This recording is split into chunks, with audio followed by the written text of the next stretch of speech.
Yo, what's up, chat? Got a fresh cut. Woo-wee!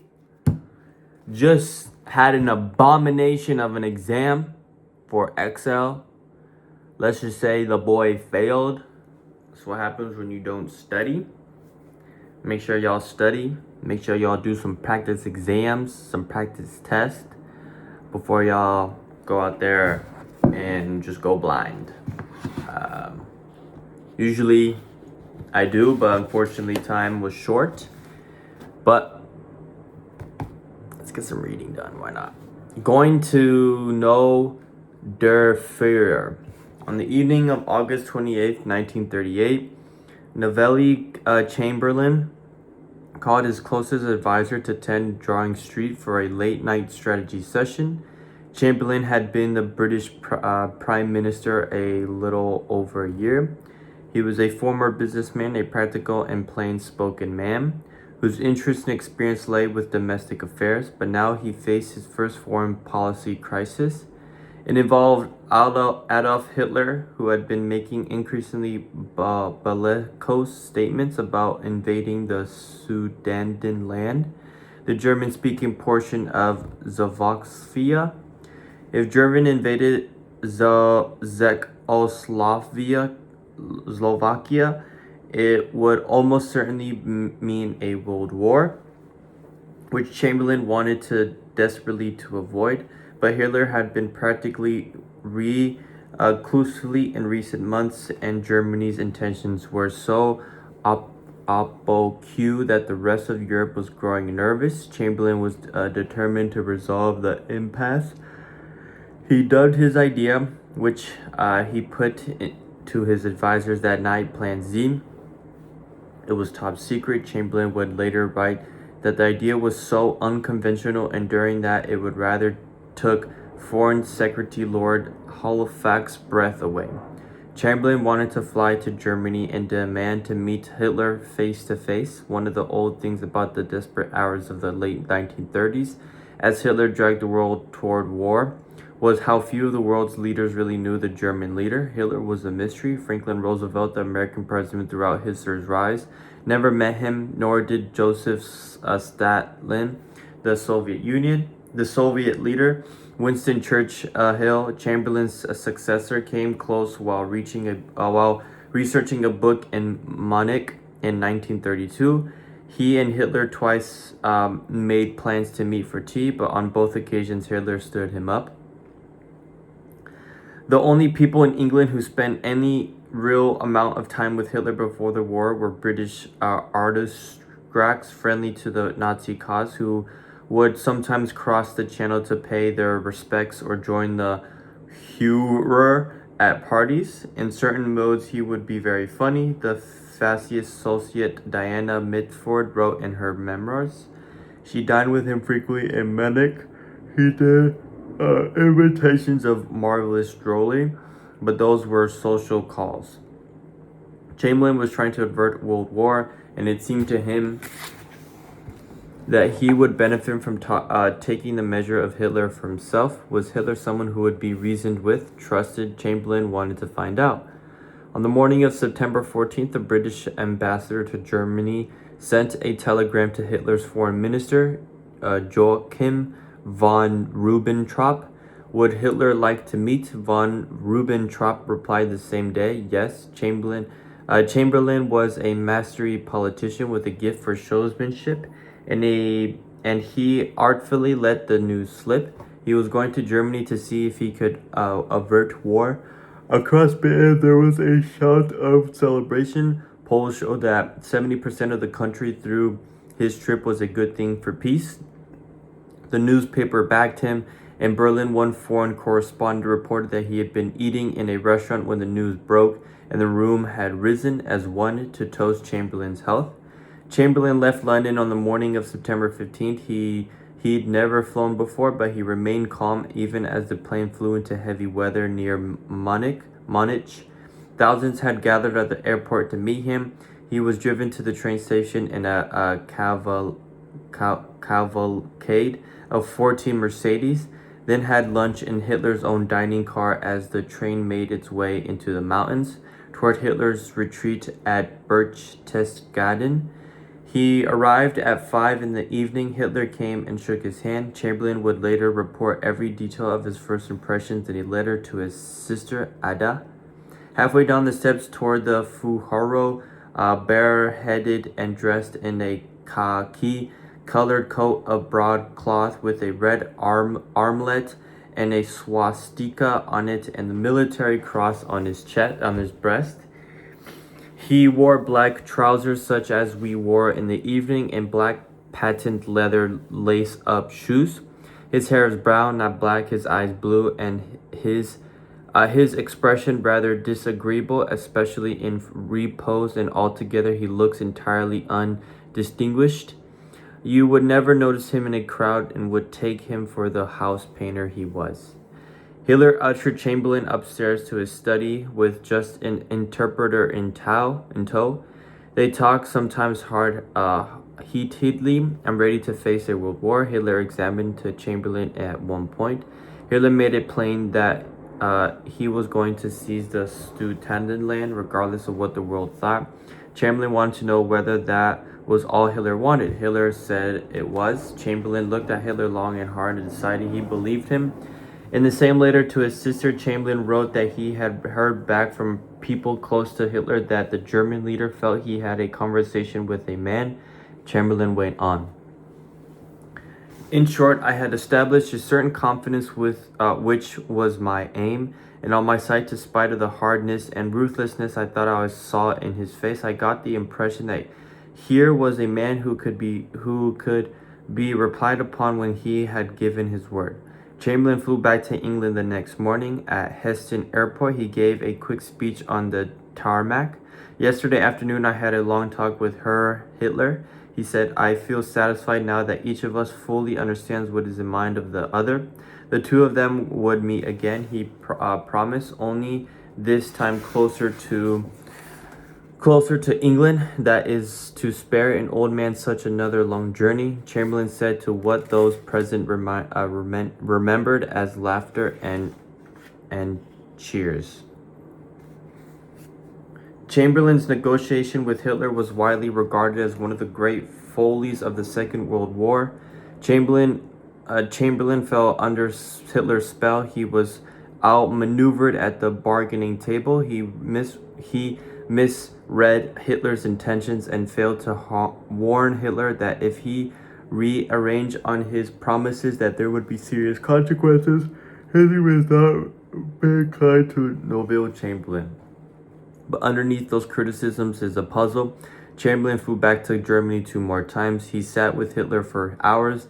The two men talked, argued, ate together, walked around together. Chamberlain was the only Allied leader of that period to spend any significant time with Hitler.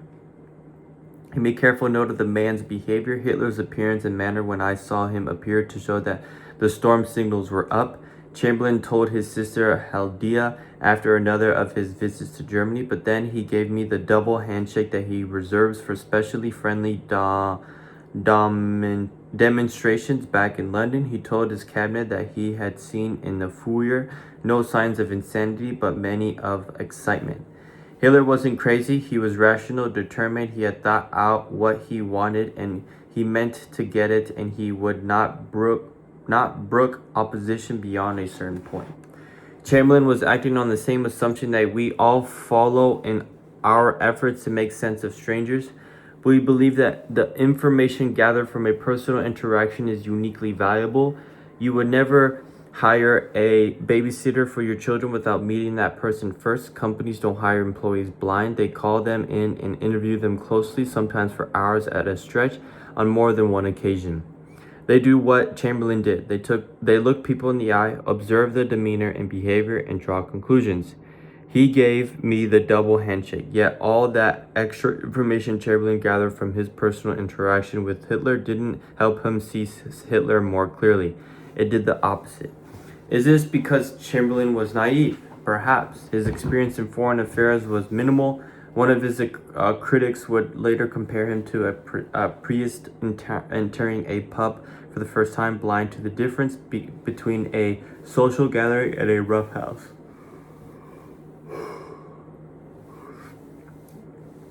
But this pattern isn't confined to Chamberlain. It also afflicted Lord Halifax, who would go on to become Chamberlain's foreign secretary. Halifax was an aristocrat, a superb student at Eton and Oxford.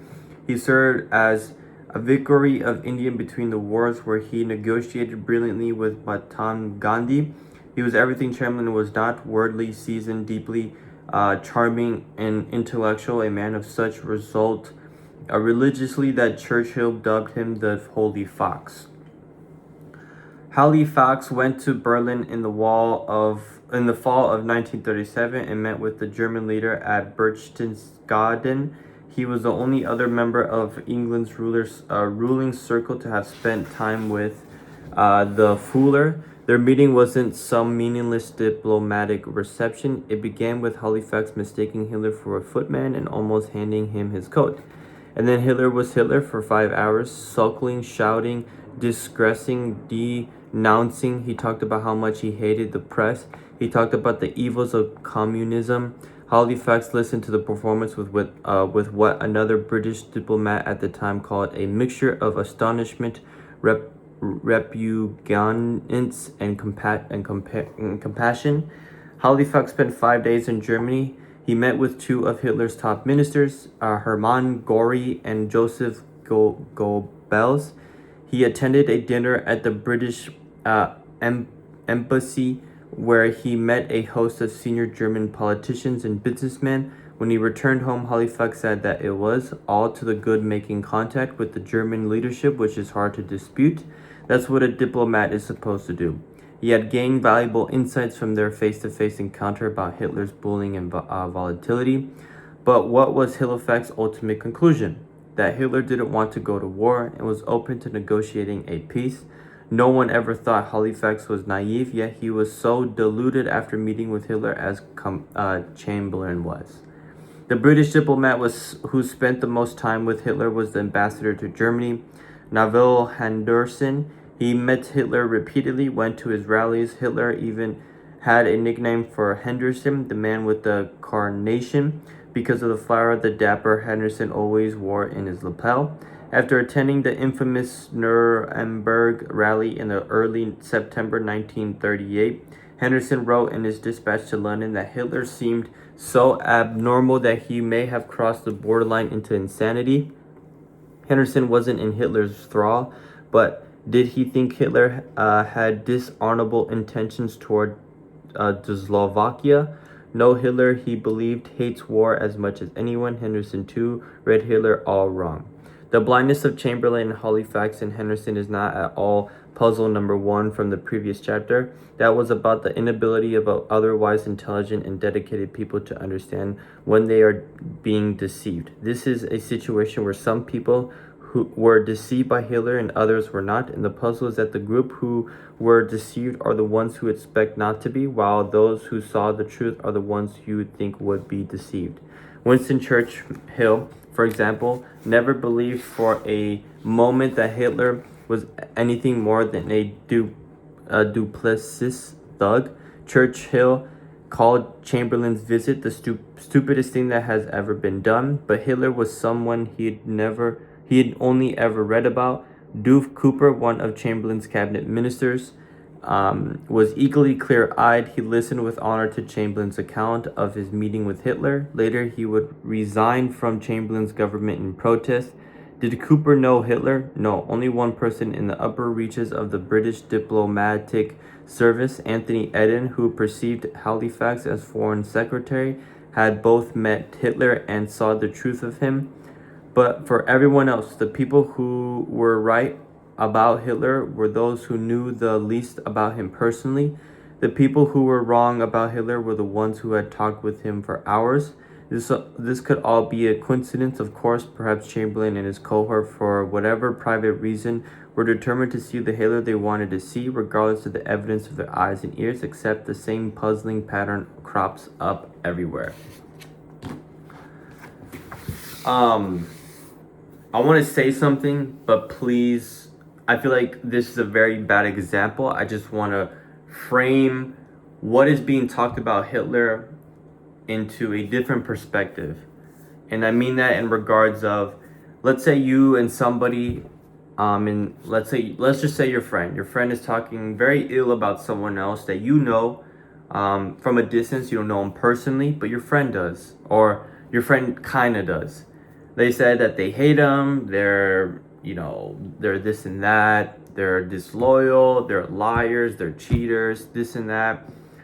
And they start to rub that on you. But you don't know this person, and somehow, or I guess, and I would say more frequently than not, I myself might start to dislike this person. The moral story of what I'm trying to get at is that sometimes we fall into those patterns, but I feel like those patterns are not the best or not the healthiest, especially if you don't know that person on that personal level. You've never had a more than an hour conversation with that person. You've only heard stories. Now, what I'm trying to say is don't fall into those assumptions. Don't fall into those habits of disliking someone you don't know them. Now, do I think that what I'm trying to say is a good example of the kind of person that Hitler was? Absolutely not. Obviously, he did horrible things in the world. He harmed many people. But it's very fascinating to see that the people that hated him knew him the least, but the people that actually interact with him didn't. They saw a different perspective, or they saw a different Hitler, which is very fascinating and something I've never even heard of, yet alone to the caliber of the name Adolf Hitler. So very interesting. Glad to continue. I'm excited to continue this tomorrow, but see you guys tomorrow.